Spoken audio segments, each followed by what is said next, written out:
আসিয়া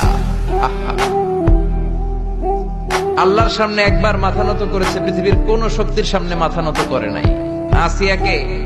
আসিয়া এবং ফেরাউনের finance minister, অর্থমন্ত্রীর বিবি লুকিয়ে কালিমা পড়েছে, সাইয়েদনা মুসা আলাইহিস সালামের উপর ঈমান এনেছে। ফেরাউন শুনে দুইজনকে ডেকে নিয়ে আসলো।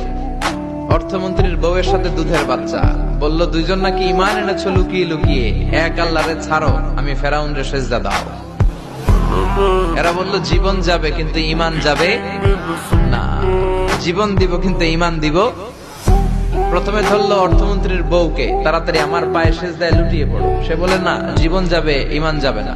বলল তাই নাকি, দেখি তোমার ঈমানের কত পাওয়ার। জল্লাদরে বলল কড়াইয়ের ভেতরে আগুন গরম করো, তৈল গরম করো, দুধের বাচ্চাটারে টেনে নিয়ে তেলের মধ্যে ছেড়ে দাও। কল্পনা করতে পারেন? দুধের বাচ্চাকে মায়ের বুক থেকে ছিনিয়ে নিয়ে তেলের মধ্যে ফালাচ্ছে, বাচ্চাটা রোস্ট হয়ে যাচ্ছে, আর বাচ্চাটা বড় মানুষের মতো মাকে বলছে, মা চিন্তার কারণ নাই, এটা উত্তপ্ত তেল নয়, এটা জান্নাতের বাগান। ভয় নাই মা, তুমি চলে আসো, তুমিও লাফিয়ে পড়ো, শাহাদাতের পেয়ালা থেকে মিষ্টি সুধা পান করো। মহিলার ঈমান আরো বেড়ে গেল। সে বলল আমি জীবন যাবে ঈমান যাবে। ফেরাউন বলল তোর ঈমান কত আমি দেখে নেব।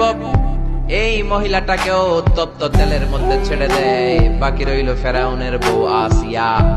আসিয়ারে ফেরাউন বলল, আসিয়া এক আল্লাহর ইবাদত ছাড়ো, আমারে সেজদা দাও। আসিয়ারও এক কথা, জীবন দিব ঈমান দিব।